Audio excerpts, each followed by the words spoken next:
Praise the lord. ఎఫెసీయుల పత్రిక పరిశుద్ధ గ్రంథంలో చూసినట్లయితే ఎఫెసీయుల పత్రిక 29వ వచనములో దేవుడు వచనం ద్వారా హెచ్చరిస్తున్నాడు. వినువారికి మేలు కలుగునట్లు అవసరమును బట్టి క్షేమాభివృద్ధికరమైన అనుకూల వచనమే పలుకుడి, గాని దుర్భష ఏదైనను మీ నోట రానియుకుడి, దేవుని పరిశుద్ధాత్మను దుఃఖపరచుకుడి.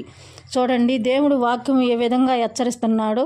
వినేవారికి మనం మాట్లాడే మాటలు దేవుని బిడ్డలు, దేవుని దాసులు ఏ విధంగా ఉండాలా అని మనల్ని చూసి పక్కవారు నేర్చుకునే విధంగా మాట్లాడాలే కానీ మన నోటి వెంట ఎదుటి వాళ్ళు మనల్ని దూషించినప్పుడు కూడా ప్రభువా వీరిని క్షమించయ్యా అనాలనే కానీ వాళ్ళని దూషించటం కానీ వాళ్ళ కీడు చేసే మాటలు కానీ మన నోట వెంట రానియకూడదు.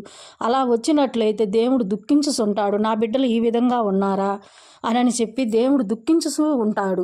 ఎవరైనా మనకు కీడు చేసినప్పటికైనా మనం వారికి తిరిగి కీడు చేయాలని ఆలోచన మన మనసులోకి రానియకూడదు.